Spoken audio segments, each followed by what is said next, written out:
So this is day 2 of our one short revision of C++, right? तो आज हम क्या करेंगे, कल हमने करे थे प्रोग्रामिंग फंडामेंटल्स, जिसमें आपने data types, variables, constants, operators, ये सारे कंसेप्ट्स किए. And today we are going to do control statements. So control statements किसी भी प्रोग्रामिंग लैंग्वेज में बहुत ही इंपॉर्टेंट टॉपिक होता है, because that controls the flow of data in your code. तो किस तरह से आपका कोड एग्जीक्यूट होगा, डेटा में क्या क्या कंडीशंस चेक होंगी, रेपिटेशंस चाहिए तो कैसे होंगी, वो सब स्टेटमेंट्स में आता है. सो हमारे पास एक वर्ड होता है flow control in any program. Flow control जो है वो आपके पास तीन तरह का होता है इन कोडिंग. एक होता है सीक्वेंशियल. सीक्वेंशियल का मतलब है कि I have a set of statements and एक एक करके सब एग्जीक्यूट होंगी. सो पहले फर्स्ट स्टेटमेंट एग्जीक्यूट होगी, फिर सेकेंड, फिर थर्ड, फिर fourth and so on. So all statements will be executed one after the other. That is called sequential. दूसरा हमारे पास आ जाता है कंडीशनल फ्लो, या फिर सिलेक्शन फ्लो, या डिसीजन कंट्रोल फ्लो. तो इसमें क्या होता है कि वी हैव सर्टेन कंडीशंस, जैसे कि आपने स्विच लगाया, इफ लगाया, जहां पर आप कंडीशंस चेक कर रहे हो और डिफरेंट ऑल्टरनेटिव्स में से आपको एक चूज करना है और एग्जीक्यूट करना है. So depending upon a condition we choose कि ये एग्जीक्यूट करें या ये एग्जीक्यूट करें. So there can be 2, there can be 10 options, but we have to choose one based on certain condition. तो उसे कंडीशन कंट्रोल या सिलेक्शन फ्लो कंट्रोल कहते हैं. एंड तीसरा जो कंट्रोल होता है वो है repetition. In simple words, technically we call it iteration. So iteration और रेपिटेशन का मतलब है कि you want to repeat something a number of times और till a given condition is true. तो जब तक कोई कंडीशन ट्रू है तब तक उसको रिपीट करते रहो, करते रहो, करते रहो. या फिर आपको पता है कि इस चीज को आपको 10 बार चलाना है, या इस चीज को आपको 8 बार चलाना है. So you know how many times you have to repeat it. तो उतनी बार आप उसको एग्जीक्यूट करा सकते हो. That is done with the help of repetition और आइटरेशन. तो सबसे पहला जो है सीक्वेंशियल, जैसे हमने पिछली वीडियो में किया था एरिया ऑफ रेक्टेंगल, वो सीक्वेंशियल है कि लेंथ ब्रेड्थ इनपुट करानी है, एरिया कैलकुलेट करना है, प्रिंट कर देना है. उसके जैसे आप कोई भी कैलकुलेशन वाला कर लो कि आप स्टूडेंट के मार्क्स इनपुट कर रहे हो, you are inputting marks of 5 students and then you have to calculate the total and average and print it. ठीक है, तो वो भी क्या होगा, सीक्वेंशियल. आपको रेडियस इनपुट करके एरिया एंड सर्कमफ्रेंस प्रिंट करना है, वो भी सीक्वेंशियल है. तो जहां पर आपके पास जितनी भी स्टेटमेंट्स हैं सब एग्जीक्यूट होती हैं एक एक करके, वो आपका सीक्वेंशियल स्ट्रक्चर हो जाता है. ठीक है, so that is said to be sequential structure. जो दूसरा है हमारे पास, जहां पर हम चूज करेंगे कि भाई कौन सा एग्जीक्यूट करें, उसे हम कंडीशन कंट्रोल स्टेटमेंट्स कहते हैं. ठीक है, अब कंडीशन कंट्रोल स्टेटमेंट्स कह लो, सिलेक्शन कंट्रोल स्टेटमेंट कह लो, या आप उसको डिसीजन कंट्रोल स्टेटमेंट कह लो. ठीक है, यू कॉल इट एनीथिंग.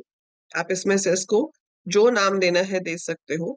इसका मतलब है कि कंडीशंस चेक करके काम करना है. तो इसमें सबसे पहला आता है हमारे पास इफ कीवर्ड, और दूसरा है आपका स्विच कीवर्ड. अब इफ कीवर्ड के अंदर भी आपके पास वेरिएशंस हैं. आप इंडिपेंडेंट इफ यूज कर सकते हो, मतलब खाली इफ जितनी मर्जी बार अपने प्रोग्राम में यूज कर लो. आप इफ के साथ एल्स कीवर्ड लगा के यूज कर सकते हो. आप नेस्टिंग कर सकते हो. नेस्टिंग का मतलब होता है यहाँ पर एक इफ के अंदर एक और if. Nested if else use कर सकते हो. आप एल्स इफ लैडर यूज कर सकते हो. So there are different ways of using if. And switch होता है, ये सिर्फ इक्वालिटी की कंडीशन चेक करता है कि भाई अगर वैल्यू इक्वल है किसी चीज के तो काम करेगा, अदरवाइज काम नहीं करेगा. ठीक है, ये मैं आपको समझाऊंगी अभी कहाँ कहाँ कैसे कैसे यूज होते हैं. सो इंडिपेंडेंट इफ स्टेटमेंट का मतलब क्या है. इफ कीवर्ड है, स्मॉल लेटर्स में लिखेंगे आई एफ. एंड सिंटेक्स क्या है कि आप कीवर्ड इफ लिखें और ब्रैकेट में आपको एक बूलियन एक्सप्रेशन देनी है, इन सिंपल वर्ड्स कंडीशन देनी है. सो बूलियन एक्सप्रेशन का रिजल्ट ट्रू होता है या फॉल्स होता है, इसके पीछे सेमीकोलन नहीं आएगा. Right, so if Boolean expression, पीछे सेमीकोलन नहीं आएगा. कर्ली ब्रैकेट लगाएंगे, स्टेटमेंट्स लिखेंगे, कर्ली ब्रैकेट बंद कर देंगे. अगर सिंगल स्टेटमेंट है, एक ही स्टेटमेंट है जो आप एग्जीक्यूट करना चाहते हो कंडीशन के ट्रू होने पे, तो कर्ली ब्रैकेट्स लगाना ऑप्शनल है. नहीं भी लगाओगे तो भी everything is fine. Right, it will execute the same way. Now यहाँ पर सेमीकोलन नहीं है. अब अगर ये कंडीशन ट्रू हुई तो ये स्टेटमेंट एग्जीक्यूट होगी, और अगर ये कंडीशन फॉल्स हुई तो ये स्टेटमेंट एग्जीक्यूट नहीं होगी. ठीक है, सो या तो एग्जीक्यूट होगी या फिर नहीं होगी. सो यही ऑप्शन हमारे पास होती है. सो अब क्या है यहाँ पर, जैसे कि मैंने चेक किया, इफ मार्क्स ग्रेटर देन 50, तो मैंने यहाँ पर प्रिंट करा दिया पास। ठीक है, सो मैंने प्रिंट करा दिया पास, पर इसमें फेल वाला तो कोई कंडीशन नहीं आया, इक्वल टू भी लगा देते हैं चलो। तो आपको यहाँ इफ दोबारा से देना पड़ेगा कि if marks is less than 50, so it should be fail. So जो भी कंडीशंस आपकी बन रही है, जितनी भी कंडीशंस बन रही है, for every condition you have to put a separate if. तो आप जितने चाहो उतने इफ एक प्रोग्राम में लगा सकते हो। अगर कंडीशन ट्रू हुई तो प्रिंट करेगा, अगर कंडीशन फॉल्स हुई तो प्रिंट नहीं करेगा या कैलकुलेट नहीं करेगा। फॉर एग्जाम्पल, अब आपको ग्रेड प्रिंट कराना है मार्क्स का, तो आपने मेन के अंदर मार्क्स नाम का एक वेरिएबल ले लिया। ठीक है, और आपने यूजर को पूछा कि भाई मार्क्स बताओ। यूजर ने आपको मार्क्स बताए, जो कि आपने सी इन करके मार्क्स में रीड कर लिए। अब आप यहाँ पर कंडीशन चेक कर लेते हो कि अगर तो मार्क्स 50 से ज्यादा है या 90 से ज्यादा है, तो मैं यहाँ पर सी आउट कर देती हूँ कि भाई आपको ग्रेड ए प्लस मिल गया। अब अगली कंडीशन मैंने क्या लगाई कि मार्क्स 80 से 90 के बीच में है, तो मुझे दो कंडीशंस लिखनी पड़ेंगी, marks greater than equal to 80 and marks less than 90। तो मार्क्स 80 से तो ज्यादा है बट 90 से कम है। अगर ऐसा है तो I should print grade A. ऐसे ही मैं अगली कंडीशन लगा सकती हूँ, if marks greater than equal to 60 and marks less than 80, तो ग्रेड बी। सो बेसिकली कहने का मतलब ये है कि आप इसमें जितनी चाहें उतनी कंडीशंस दे सकते हो, कोई नंबर ऑफ कंडीशंस के ऊपर लिमिट नहीं है। वो चेक हर एक को करेगा। अगर यहाँ पर 6 कंडीशंस हैं तो all 6 will be checked one by one. जहां फॉल्स होगी उसको स्किप कर देगा, जहां ट्रू होगी उसके साथ की स्टेटमेंट्स को एग्जीक्यूट कर देगा। सो इसे कहते हैं independent if.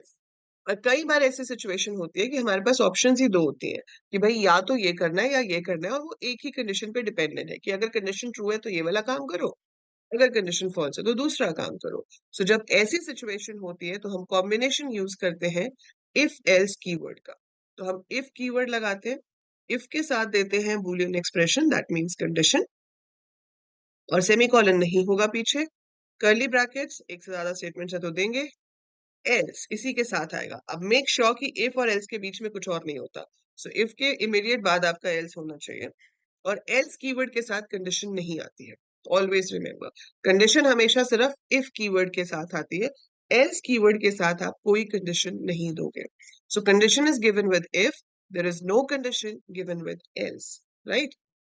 So if Boolean expression this, else this. Okay. Now if this condition is true, अगर ये condition true है तो ये वाली statement execute होती है, तो इसको हम true block कहते हैं। अगर condition false है तो ये वाली statement execute होती है, जैसे हम false block कहते हैं।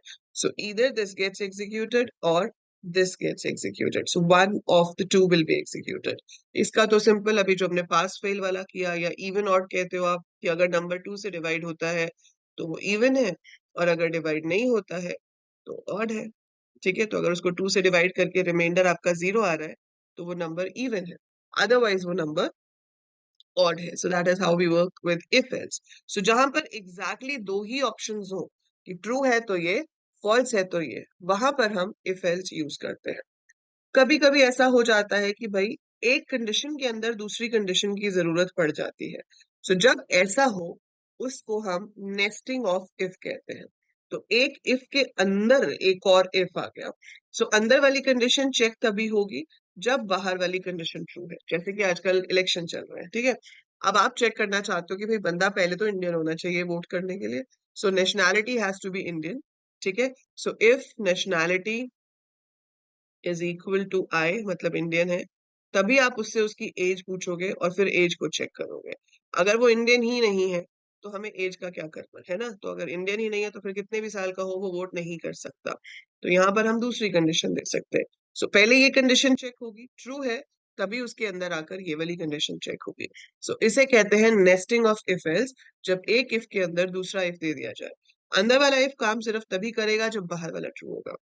ऐसे ही अगर इफ आपका एल्स के अंदर है तो अगर एल्स में आते हो तभी अंदर जाके वो कंडीशन चेक होगी। सो ये थर्ड वेरिएशन हो गई। सबसे ज्यादा जो हम यूज करते हैं, आप बताऊं मैं आपको, तो वो है एल्स इफ लैडर। क्योंकि यूजुअली हमारे पास दो से ज्यादा कंडीशंस होती है ना।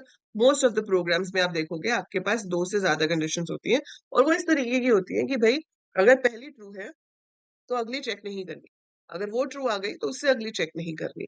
तो जहां मुझे पहली मैचिंग कंडीशन मिल जाए मैं वहां पे रुक जाऊंगी, मुझे आगे जाना ही नहीं है, मुझे आगे चेक ही नहीं करना, ठीक है। तो वो जो है वो होता है एल्स इफ लैडर से। सो एल्स इफ लैडर क्या करता है, आप इफ लिखते हैं, आप कंडीशन लिखते हैं, सेमीकोलन पीछे नहीं होता, इसमें एल्स के साथ ही सेम लाइन पे you have another if, else space if and I give another condition, फिर स्टेटमेंट्स हैं, फिर साथ में ही एक और एल्स इफ हम दे सकते हैं, एंड जितने चाहें उतने एल्स इफ दे सकते हैं। लास्ट में एक एल्स भी दे सकते हो जो ऑप्शनल है, अगर नहीं भी दोगे तो भी कोई प्रॉब्लम नहीं है। अब होता क्या है कि इसमें वो ये पहली कंडीशन को चेक करता है, अगर ये कंडीशन ट्रू हुई तो ये वाली स्टेटमेंट्स एग्जीक्यूट होंगी और आगे कुछ भी चेक नहीं हो, it will not check any further condition. तो जहां उसको ट्रू मिल गई उसके बाद वो कोई कंडीशन चेक नहीं करेगा। लेकिन अगर उसको ये कंडीशन फॉल्स मिलती है तो वो अगली कंडीशन पे जाता है, इसको चेक करता है, ट्रू है तो एग्जीक्यूट करेगा, आगे चेक नहीं करेगा, लेकिन फॉल्स है तो फिर अगली पे जाएगा, and so on. So that is your else if ladder, ठीक है।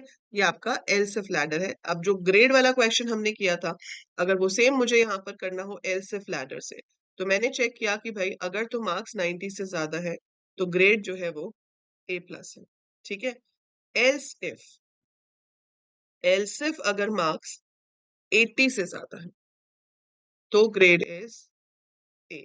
अब यहाँ पर मैंने लेस देन 90 चेक नहीं किया, पिछले वाले में मैंने लेस देन 90 लगाया था, यहाँ पे मैंने लेस देन 90 चेक नहीं किया क्योंकि मुझे पता है कि वो इस कंडीशन पे आएगा ही तब जब 90 से कम होंगे। क्योंकि अगर 90 या 90 से ज्यादा होते तो ए प्लस प्रिंट करके निकल गया होता ये, है ना। ये नहीं है तभी तो यहाँ पहुंचा है, अगर ये कंडीशन फॉल्स है तभी तो ये चेक हो रही है, तो ऑब्वियस की मार्क्स 90 से कम है। और यहाँ पर आप अपना आगे कंटिन्यू कर सकते हो, लास्ट में जाकर एक एल्स भी दे सकते हो जो तब एग्जीक्यूट होगा जब सारी की सारी कंडीशंस जो ऊपर दी हैं वो फॉल्स हो, तो last else will be executed. और अगर मान लो एल्स है ही नहीं लास्ट में और फिर भी सारी कंडीशंस फॉल्स है तो क्या होगा, कुछ भी एग्जीक्यूट नहीं होगा, nothing at all will be executed. So this is how we can use if in different variations. तो ये चार अलग अलग तरीके हैं इफ स्टेटमेंट को लिखने के। कौन सा यूज करना है वो एज अ प्रोग्रामर टोटली आपके हाथ में है, आपको पता होना चाहिए कि क्या कंडीशन है, क्या आप करना चाहते हो, अकॉर्डिंगली आप इसमें से चूज कर सकते हो which method you want to use to check conditions using if. Now the second statement which comes in your condition control statement or selection control statements is switch, ठीक है। switch की help से लेकिन आप सिर्फ इक्वालिटी चेक कर सकते हो, एक तो if else जो है उसमें हम greater than, less than, equal to कुछ भी चेक कर सकते हैं। स्विच सिर्फ इक्वालिटी चेक करता है। यहाँ पे स्विच कीवर्ड के साथ ब्रैकेट्स में आप एक वेरिएबल या फिर एक्सप्रेशन भी लिख सकते हो, पीछे सेमीकोलन नहीं आता, यहाँ सेमीकोलन नहीं आता, और इसके अंदर बनते हैं केसेस, कर्ली ब्रैकेट शुरू करेंगे, केस कीवर्ड लिखेंगे, केस की वैल्यू लिखेंगे, and then we have a statement called break, then we have case, we have value, we have statements, we have break, and so on. Last में आप चाहो तो एक स्पेशल केस बना सकते हो जिसे कि डिफॉल्ट कहा जाता है। सो डिफॉल्ट केस जो है ये कब एग्जीक्यूट होता है, जब इनमें से कोई भी केस मैच ना करे। तो इसमें कीवर्ड्स देखो, चार कीवर्ड्स आपके यूज हो रहे हैं। चार कीवर्ड्स कौन कौन से यूज हो रहे हैं, हम यूज कर रहे हैं स्विच, हम यूज कर रहे हैं केस, डिफॉल्ट एंड ब्रेक। ये फोर जो है ये कीवर्ड्स, ठीक है, मतलब जिनका मतलब कंपाइलर को पहले से डिफाइंड है, तो कंपाइलर को पता है कि स्विच कहाँ आता है, केस कहाँ आता है, ब्रेक कहाँ आता है और डिफॉल्ट कहाँ आता है। And all these are in small letters, तो ये सारे के सारे स्मॉल लेटर्स में लिखने हैं, कोई कैपिटल लेटर इसमें नहीं आएगा।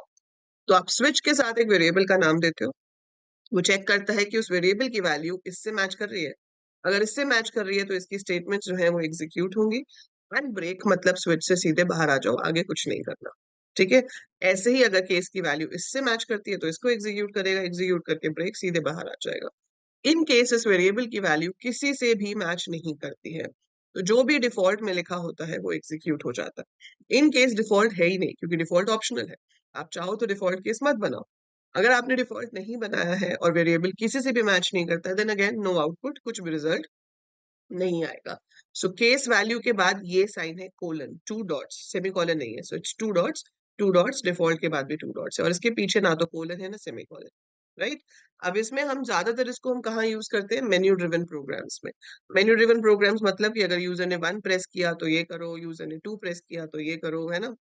सो वहां पर हम स्विच को यूज करते हैं। Other option I can show is कि मान लो मुझे एक नंबर इनपुट करना है 1 से 7 के बीच में, और मुझे बताना है कि उसका डे कौन सा है। तो जैसे मैंने बनाया स्विच डे, और डे जो है वो एक इंटीजर है जो मैंने यूजर से इनपुट किया हुआ है। तो मैं यहाँ पे लिख सकती हूँ लाइक केस 1। केस 1 है तो क्या करना है मुझे, I have to print Monday and then break. Then I have case 2। Case 2 है तो क्या प्रिंट करना है, Tuesday and then break, and so on. आप 7 केसेस दे सकते हो। और ये भी नहीं है इसमें कि केस 1 2 3 4 ऑर्डर में होने चाहिए। आप चाहो तो केस 7 पहले बना लो, केस 5 फिर बना लो, फिर उसके बाद केस 2 बना लो, फिर केस 3 बना लो, anything like that you can have. So order किसी भी तरह से हो सकता है, जहां वैल्यू मैच करेगी उसको वो एग्जीक्यूट करेगा। ठीक है। सो ये आपका एक एग्जाम्पल हो गया स्विच का। तो इफ में हम कोई भी कंडीशन चेक कर सकते हैं, switch checks only equality. If में फ्लोट, इंटीजर, कैरेक्टर, किसी भी टाइप की वैल्यू अलाउड है कंडीशंस में। स्विच में जो यहाँ पे आप वेरिएबल लिखोगे वो या तो इंटीजर होना चाहिए या वो कैरेक्टर होना चाहिए, फ्लोट नहीं हो सकता। मेरे पास 1.1 1.2 जैसे केसेस नहीं हो सकते, या तो केस 1 2 3 होंगे या केस ABCD होंगे, but you can not have floats over here. ठीक है। सो ये आपके स्विच की रिस्ट्रिक्शंस है। अब इसमें एक और बहुत स्पेशल कंडीशन आती है जिसे फॉल थ्रू कहते हैं। फॉल थ्रू क्या होता है कि अगर आपने किसी भी केस में ब्रेक मिस कर दिया, आपका केस में ब्रेक स्टेटमेंट मिसिंग है, तो क्या होगा, एरर नहीं आएगा। अगर मैं यहाँ पे ब्रेक ना दूं तो एरर नहीं आएगा। वो क्या करेगा, अगर केस 2 मैच होता है, ट्यूसडे प्रिंट करेगा और उसके नीचे वाला जो केस है उसको एग्जीक्यूट करने चला जाएगा। So in case break statement is missing in the matching case, जो केस मैच हुआ है उसकी स्टेटमेंट एग्जीक्यूट की और उसमें ब्रेक नहीं है, तो उससे नीचे वाले केस की स्टेटमेंट्स को एग्जीक्यूट कर देगा। अगर उसमें भी ब्रेक नहीं है तो उससे नीचे वाले को भी कर देगा। सो जब तक उसको ब्रेक नहीं मिलेगा तब तक वो एग्जीक्यूट करता जाएगा, या जब स्विच खत्म हो जाए तो रुक जाएगा। ठीक है। सो इसे कहते हैं फॉल थ्रू।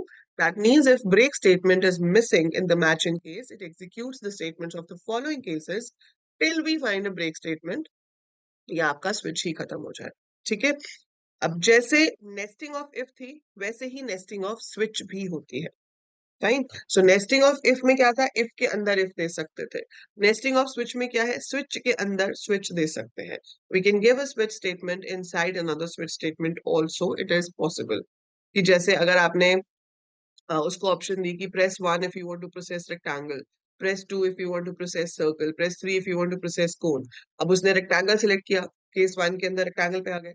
उसके अंदर आपने फिर से उसको ऑप्शन दे दी कि press 1 to find area, press 2 to find perimeter and all, तो वहां एक और स्विच लग सकता है। सो बस पता होना चाहिए आपको। C++ के पेपर में आपको कभी भी स्विच का क्वेश्चन नहीं देंगे, बट ये तो हम पूरा रिवाइज कर रहे हैं from the very beginning. I am telling you कि स्विच ऐसे है, but you don't get a program to write using nested switch like this. But nesting is possible, एक स्विच के अंदर दूसरा स्विच हो सकता है। सो यहाँ तक अगर क्लियर है तो give me a thumbs up. So make sure you are getting everything. अगर कोई भी डाउट है तो आप चैट में लिख सकते हो और पूछ सकते हो कि क्या डाउट आपको आ रहा है। ठीक है। क्लियर है यहाँ तक। अब इसके बाद आती है सबसे इम्पोर्टेंट और सबसे इंटरेस्टिंग चीज भी, जिसे लूप्स कहते हैं किसी भी प्रोग्रामिंग लैंग्वेज में। लूप्स का मतलब क्या होता है, रेपिटेशन। सो आइटरेशन या रेपिटेशन करने के लिए जो कंस्ट्रक्ट यूज होता है वो होता है लूप्स। लूप्स मतलब घूमते जाओ घूमते जाओ घूमते जाओ। सो लूप्स हमारे पास C++ में 3 है। We have for loop, we have while loop, and we have do while loop. So for, while, do while, again these all are keywords. So keywords have to be written in small letters. For सबसे ज्यादा use होता है क्योंकि for एक ऐसा loop है जहां पे मुझे पता होता है how many times I want to repeat something. So मुझे पता है कि कितनी बार रिपीट करना है, तो for वहां पर हम इजीली लगा सकते हैं। while जो है उसमें होता है कि कोई कंडीशन है, अब वो कोई कंडीशन जब तक ट्रू है तब तक रिपीट करते रहेंगे, जब कंडीशन फॉल्स होगी रुक जाएगा। डू while कम यूज होता है इन दोनों के कंपैरिजन में। इसमें ये होता है कि भाई एक बार तो एग्जीक्यूट करना ही करना है, एक बार तो एग्जीक्यूट होगा ही, एक बार एग्जीक्यूट करने के बाद कंडीशन चेक होगी, अगर ट्रू है तो फिर से रिपीट करो, अदरवाइज मत करो। इसलिए इन दोनों लूप्स को हम एंट्री कंट्रोल लूप्स कहते हैं। Why are they called entry control loop? क्योंकि ये लूप में घुसने से पहले कंडीशन चेक करते हैं, ट्रू है तभी लूप एग्जीक्यूट होता है, अदरवाइज होता ही नहीं है। तो अगर इसमें कंडीशन फॉल्स है, लूप एक बार भी नहीं चलेगा। So it checks the condition first, if it is true then only starts repeating, otherwise it will not repeat at all. तो अदरवाइज ये चलता ही नहीं है, आपका लूप चलेगा ही नहीं, एक बार भी नहीं चलेगा। लेकिन डू वाइल जो है वो आपका एग्जिट कंट्रोल लूप है। एग्जिट कंट्रोल लूप का मतलब है कि भाई एक बार तो एग्जीक्यूट कर दो पहले आप, एक बार तो एग्जीक्यूट हो जाएगा, फिर कंडीशन चेक करेगा, ट्रू है तो दूसरी बार एग्जीक्यूट करेगा, फॉल्स है तो नहीं करेगा, फिर से कंडीशन चेक करेगा। So it will keep checking condition like this, ठीक है। सो ये एक लौता हमारा एग्जिट कंट्रोल लूप होता है। अब थोड़ा डिटेल में देखते हैं कि ये काम करते कैसे हैं। तो सबसे पहले आपका आता है फॉर लूप। फॉर लूप को हम राउंड ब्रैकेट्स में यहाँ पर तीन चीजें लिखते हैं।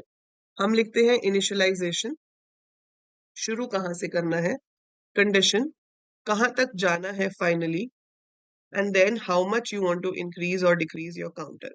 सेमीकोलन नहीं आता पीछे, सो फॉर वाली स्टेटमेंट के पीछे आप सेमीकोलन नहीं लगाएंगे।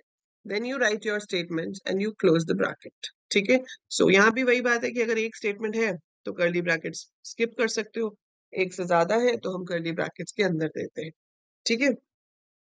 सो we give it like this. So ये आपका हो गया फॉर का सिंटेक्स। अब ये तो सिंटेक्स है। सिंटेक्स का मतलब क्या हुआ, जैसे मान लो मुझे अपना नाम 5 बार प्रिंट करना है, तो मैंने क्या लिखा, a is equal to 1, a less than equal to 5, a plus plus, ठीक है।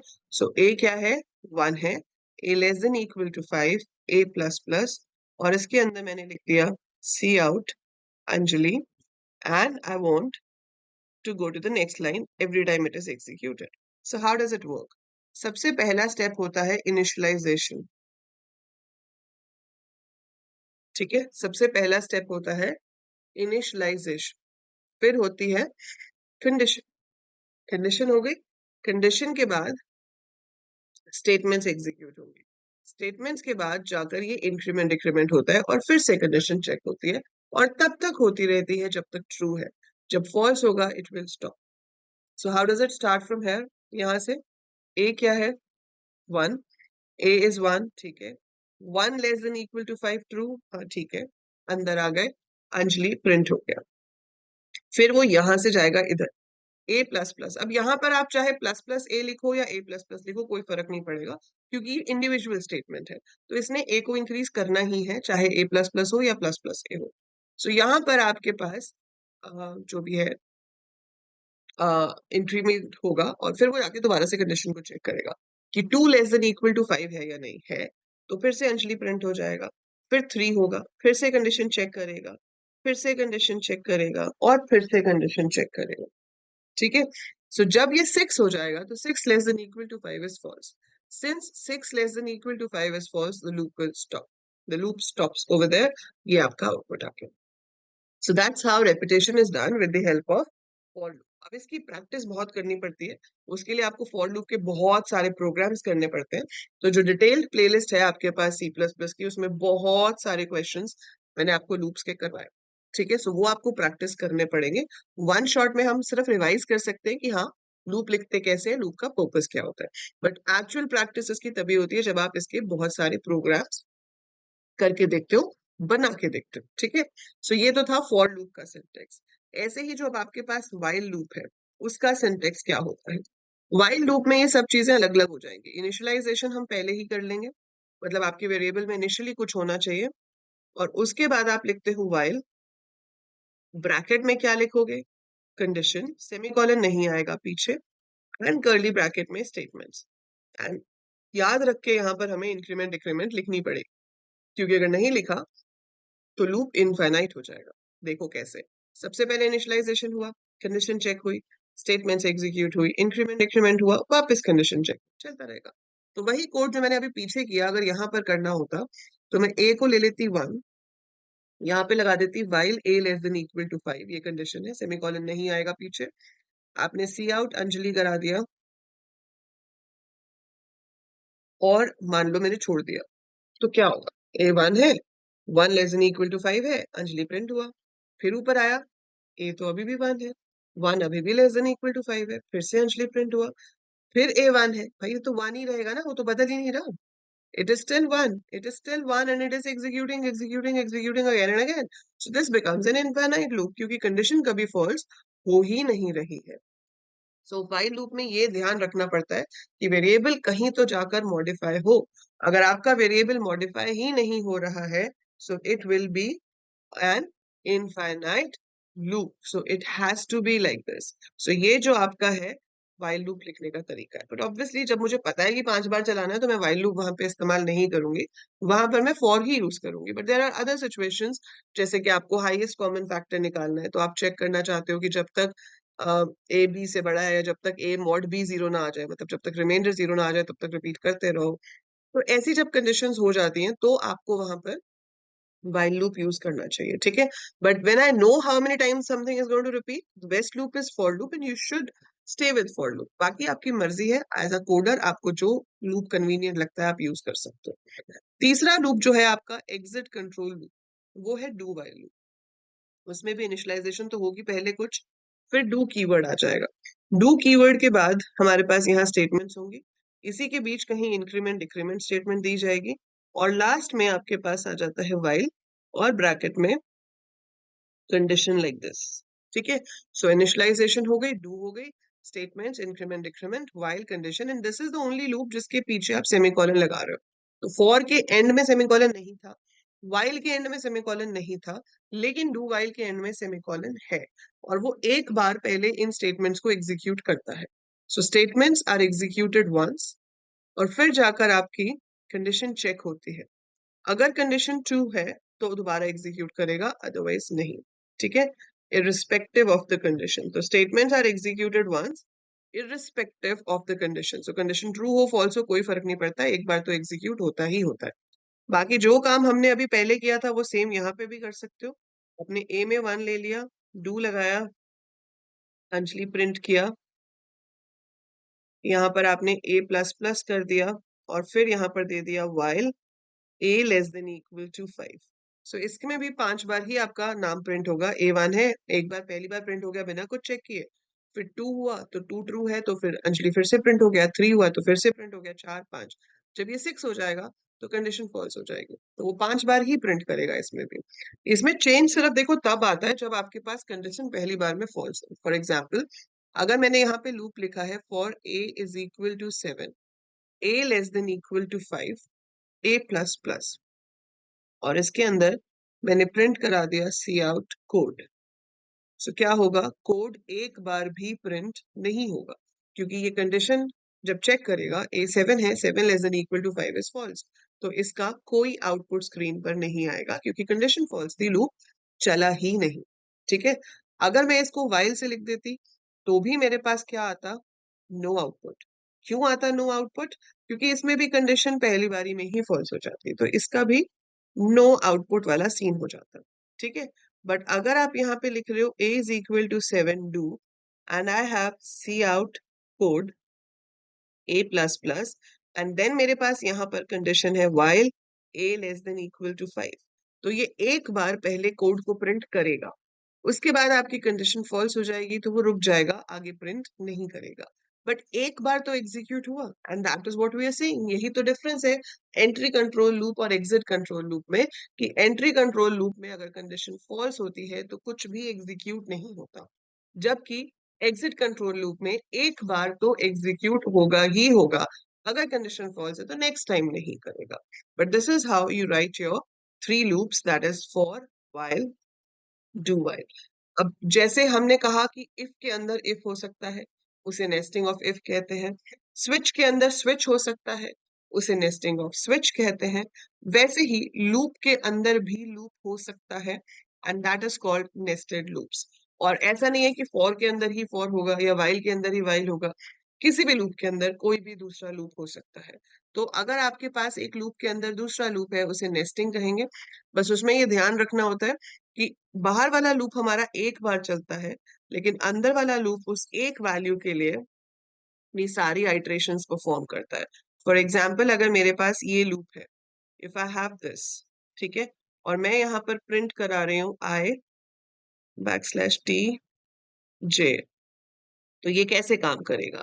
आपका जो i है वो 1 होगा, 1 less than equal to 5 true है, अंदर आएगा, j 1 होगा, j less than equal to 3 true है, तो अभी i और j क्या है? 1 1 1 1 प्रिंट हो गए। अब पहले इंक्रीज कौन सा करेगा? पहले इंक्रीज अंदर वाला लूप करेगा, j 2 हो जाएगा, i 1 ही रहेगा, फिर j 3 हो जाएगा, i 1 ही रहेगा।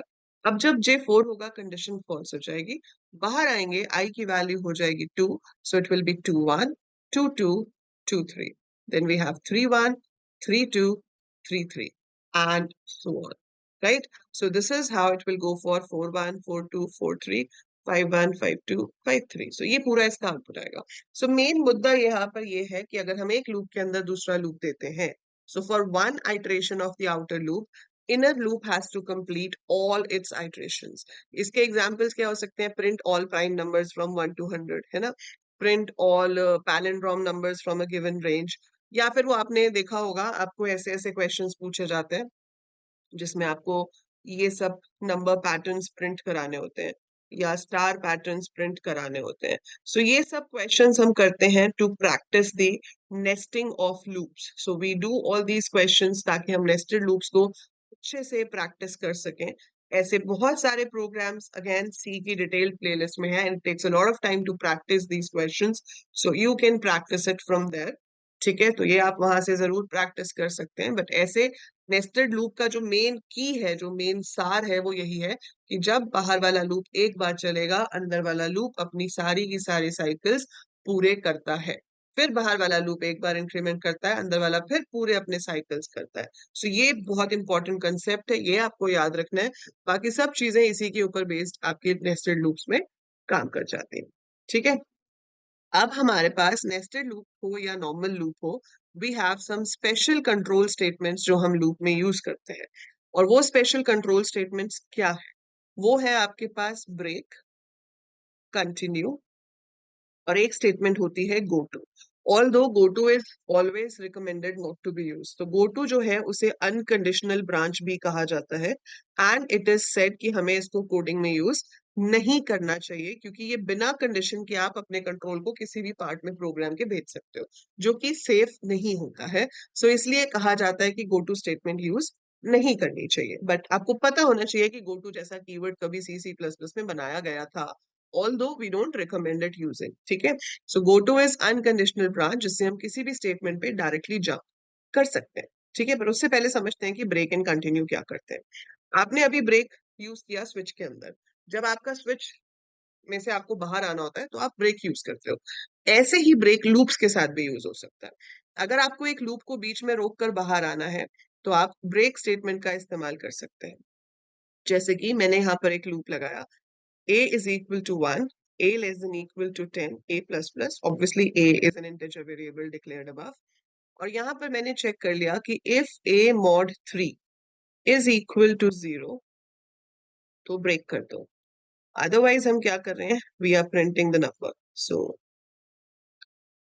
मैंने a को प्रिंट करा दिया, ये कोड है मेरे पास।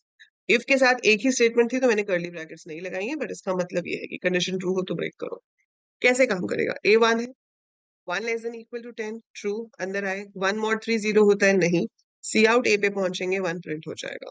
ए 2 हुआ, 2 mod 3 0 होता है? नहीं, 2 प्रिंट हो जाएगा।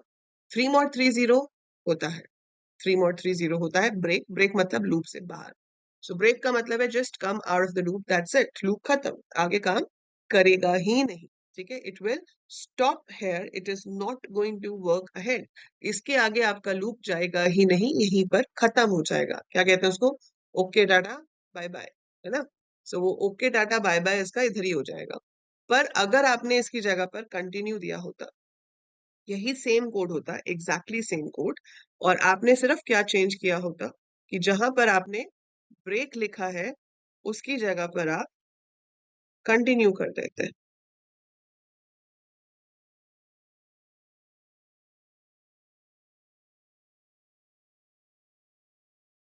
So you right like this. अब देखो, ए 1 है, 1 mod 3 0 नहीं होता, प्रिंट हो जाता, फिर 2 हो जाता। अब 3 आया, 3 mod 3 क्या 0 है? 3 mod 3 0 है, yes it is true, it is true. तो क्या होगा? क्या होगा? कंटिन्यू। कंटिन्यू क्या करता है? लूप को टर्मिनेट नहीं करता, सिर्फ करंट आइटरेशन को टर्मिनेट करता है। So it terminates only the current cycle, जो करंट आइटरेशन चल रही थी उसको टर्मिनेट कर देता है, फिर ऊपर आ जाता है। और अब आपका ए जो है वो 4 हो जाता है। 4 पे कंडीशन फॉल्स है तो वो प्रिंट हो जाएगा। फिर 5 6 पे ट्रू होगी तो फिर कंटिन्यू, फिर ऊपर चला जाएगा। फिर 7 8 9 पे ट्रू होगी तो कंटिन्यू हो जाएगा, एंड देन 10। सो कंटिन्यू क्या करता है? It terminates the current iteration and moves to the next iteration, right? वहां से लूप चलता है। ब्रेक क्या करता है? जहां एग्जीक्यूट हुआ वहीं लूप खत्म, आगे चलेगा ही नहीं। That is the end of the loop. So कई बार ऐसे सिचुएशंस होती हैं जहां पर हमें डिसाइड करना होता है कि लूप कितनी बार चलाना चाहिए। जैसे कि आपका एक प्रोग्राम है, very important and very frequently asked program, that is to check if a number is prime और नॉट। अब हम सबको पता है कि प्राइम नंबर्स क्या होते हैं? जो वन और खुद से डिवाइड होते हैं, उसके अलावा किसी और से डिवाइड नहीं होते, है ना? वन और खुद से तो सारे नंबर ही डिवाइड होते हैं। वन और खुद से सब नंबर डिवाइड होते हैं, लेकिन जो उसके अलावा किसी और से डिवाइड नहीं होते वो प्राइम नंबर है। तो मैं क्या कर सकती हूँ? एक वेरिएबल ले लेती हूँ a, जो कि 2 से शुरू होता है, और मैं इसको लेस देन n तक लेके जाती हूँ। मतलब मुझे पता है कि 1 और n से तो सभी डिवाइड होते हैं ना, तो हम 2 से लेकर n-1 तक देख लेते हैं। तो मैंने यहाँ पर क्या लॉजिक लगाया कि अगर n a से डिवाइड हो जाता है, मतलब वो प्राइम नंबर नहीं है, तो फिर पूरा लूप क्यों चलाना? अगर आप 25 को चेक कर रहे हो, आपने देखा कि क्या 25 2 से डिवाइड होता है? नहीं होता। 25 3 से डिवाइड होता है? नहीं होता। 4 से नहीं होता। 5 से होता है? 5 से होता है तो मैं 6 7 8 9 10 24 तक क्यों चेक करूं? I should stop my loop then and there. तो मुझे वहीं पे लूप रोक देना चाहिए एंड बता देना चाहिए कि भाई n is not a prime number. So यहाँ पर हम प्रिंट कर सकते हैं n is not a prime number, और ये प्रिंट करके हम यहीं से क्या कर सकते हैं? ब्रेक। सो लूप खत्म। लेकिन अगर ऐसा है कि नंबर प्राइम है, जैसे कि 13 है, तो वो 2 से भी डिवाइड नहीं होगा, वो 3 से भी नहीं होगा, 4 से भी नहीं होगा, 5 से भी नहीं होगा, 6 7 8 9 10 11 12 कभी नहीं होगा। जब फाइनली ए खुद 13 हो जाएगा, तो 13 लेस देन 13 जब फॉल्स होगा तो वो बाहर आएगा। तो हम बाहर आकर ये चेक कर लेते हैं कि भाई अगर लूप तब रुका है जब ए और एन सेम हो गए थे, सो लूप तब जाके टर्मिनेट हुआ जब ए और एन सेम हो गए थे, दैट मीन्स वो कभी डिवाइड हुआ ही नहीं, कभी ब्रेक हुआ ही नहीं। सो ये प्राइम नंबर है। ठीक है? So that is how we can check if a number is prime और नॉट। सो ये एक सिचुएशन है जहां पर हम या तो पहले ब्रेक कर सकते हैं या फिर पूरा लूप चलने पर ब्रेक करते हैं। तो अगर हम पहले ब्रेक कर रहे हैं मतलब नंबर प्राइम नहीं है, और अगर हम पूरा लूप चलने की वेट कर रहे हैं कि हाँ अगर उसने सबसे डिवाइड करके देख लिया फिर भी हमें ऐसा कोई नंबर नहीं मिला जो डिविजिबल हो, तो मतलब वो नंबर आपका प्राइम नंबर है। सो ऐसे सिचुएशंस में ब्रेक यूज होता है। कंटिन्यू का उतना ज्यादा इस्तेमाल नहीं है, ब्रेक का ज्यादा यूज करते हैं हम। काफी प्रोग्राम्स में आप देखोगे ब्रेक को आगे जाके आपको जरूरत पड़ेगी। So break statement is very important in case you want to terminate the loop in between. So कभी भी आपको लूप को बीच में रोकना हो, you should use break statement for that. So the last control statement जो आप यूज कर सकते हो विद लूप्स और गो टू विदाउट लूप्स भी यूज हो सकती है, वो है go to. So go to के साथ हमें यहाँ पर एक लेबल देना पड़ता है and then we put a semicolon. अब लेबल्स पहले से तो होते नहीं है प्रोग्राम में, तो आपको लेबल्स भी बनाने पड़ते हैं। तो एक सी प्लस प्लस के प्रोग्राम में आप लेबल कैसे बना सकते हो? लेबल कोलन लिख के। ठीक है? जैसे मैंने क्या लिखा, मान लो मेरे पास कुछ स्टेटमेंट्स है, मैंने लिखा सी आउट हेलो, फिर मैंने यहाँ पर लेबल बना दिया एबीसी कोलन, बस ऐसे ही। तो ये लेबल बन गया। फिर मैंने लिखा सी आउट वेलकम, एंड फिर यहाँ पे लिख दिया गो टू एबीसी, और फिर यहाँ लिखा सी आउट थैंक यू। तो अगर हम सोचें कि इसका आउटपुट क्या आएगा, ठीक है, तो पहले ये हेलो प्रिंट करेगा, फिर यहाँ आएगा, लेबल के होने से कुछ होता तो है नहीं, फिर यहाँ आएगा वेलकम प्रिंट हो जाएगा। वेलकम प्रिंट होने के बाद गो टू एबीसी से वो वापस इधर आ जाएगा। अब इधर आ गया तो फिर वेलकम प्रिंट होगा, फिर गो टू एबीसी, फिर ऊपर चला गया। सो ये इनफाइनाइट टाइम्स वेलकम प्रिंट करता रहेगा करता रहेगा करता रहेगा। तो अगर आप बिना किसी कंडीशन के गो टू यूज करते हो तो वो इनफाइनाइट उसमें चला जाता है। अगर मैं ऊपर से नीचे आती हूँ, ये तो मैं नीचे से ऊपर जा रही हूँ गो टू में, अगर मैं ऊपर से नीचे आती हूँ तो जो बीच की स्टेटमेंट्स हैं वो तो हर बार स्किप हो जाएंगी, फिर वो लिखने का फायदा ही क्या जब वो हर बार स्किप हो जाएंगी। तो इसलिए हम कभी गो टू लगाते भी हैं तो हम हमेशा उसको कंडीशन के साथ ही लगाते हैं, ताकि भाई अगर ये कंडीशन ट्रू है तो रिपीट करो, अदरवाइज मत करो, या अगर ये कंडीशन है तो यहाँ जाओ अदरवाइज मत जाओ। पर उसके लिए हमारे पास बेटर ऑप्शंस हैं, हम स्विच लगा सकते हैं, हम इफ लगा सकते हैं, अगर रिपीट ही करना है तो लूप लगा सकते हैं। Why should we use go to? So go to में एरर के चांसेस ज्यादा होते हैं, मिस्टेक के चांसेस ज्यादा होते हैं, इसलिए it is recommended to avoid using go to statement. तो आपको गो टू यूज नहीं करना चाहिए, बट हाँ एज अ प्रोग्रामर आपको पता होना चाहिए कि गो टू स्टेटमेंट जैसा कुछ भी एग्जिस्ट करता है, और उसके लिए हम लेबल्स बनाते हैं, गो टू के थ्रू उस लेबल पर हम जा सकते हैं। सो ये तो हो गई आपकी सारी कंट्रोल स्टेटमेंट्स, राइट? अब इसके बाद हम जो नेक्स्ट करेंगे topic, that is functions, user defined functions. तो फंक्शंस हमारे पास दो तरह के होते हैं सी प्लस प्लस में। एक होते हैं लाइब्रेरी फंक्शंस, और दूसरे जो आप खुद से बनाओगे, user defined functions. So user defined functions which we code of our own, and library functions are those जो आप हेडर फाइल्स में यूज करते हो। फॉर एग्जांपल, अगर आपने किया hash include math dot H, so hash include math dot H से क्या होगा, इसके अंदर जो फंक्शंस डिफाइन है जैसे कि स्क्वायर रूट हो गया, पावर हो गया, लॉग हो गया, साइन कॉस टैन हो गया, सो ये सारे फंक्शंस आप यूज कर पाओगे अगर आप मैथ डॉट एच को इंक्लूड कर रहे हो। अगर आप स्ट्रिंग डॉट एच को इंक्लूड कर रहे हो तो स्ट्रिंग के फंक्शंस हैं जैसे कि स्ट्रिंग की लेंथ निकालना, दो स्ट्रिंग्स को कंपेयर करना, ये सब आप कर पाओगे अगर आप स्ट्रिंग डॉट एच को इंक्लूड कर रहे हो। So we have different header files, different libraries जिन्हें कहते हैं, तो उन हेडर फाइल्स को इंक्लूड करके आप उसमें डिफाइंड फंक्शंस का इस्तेमाल कर सकते हो। That is your library functions. But आपको असली में जो आना चाहिए कोडिंग में वो है कि खुद के फंक्शंस कैसे बनाने हैं, और वो है user defined functions. So that is what we are going to do in the next class. तो ये तो था अबाउट कंट्रोल स्टेटमेंट्स, एंड अगली क्लास में हम पढ़ेंगे user defined function C plus plus में कैसे बनाते हैं, कितनी तरह के होते हैं, what are the differences between different type of user defined functions. It will be everything about functions we will be covering in the next lesson. और उसके बाद हम क्लासेस का कंसेप्ट शुरू करेंगे, क्योंकि क्लासेस क्या होती है, क्लासेस में हमारे पास दो ही चीजें मेन होती हैं, एक डेटा और एक फंक्शंस जो उस डेटा के ऊपर काम करते हैं। सो वो फंक्शंस बनाने आपको आने चाहिए, इसलिए पहले हम करेंगे यूजर डिफाइंड फंक्शंस क्या होते हैं in detail, and then we will start the concept of OOPs, that is object oriented programming with the help of classes, right? Classes से पहले मैं आपको बताऊंगी स्ट्रक्चर्स भी क्या होता है, and then classes, and then we are going to do actually object oriented programming in C++, right? I hope यहाँ तक आपको सब कुछ अच्छे से क्लियर हो गया होगा।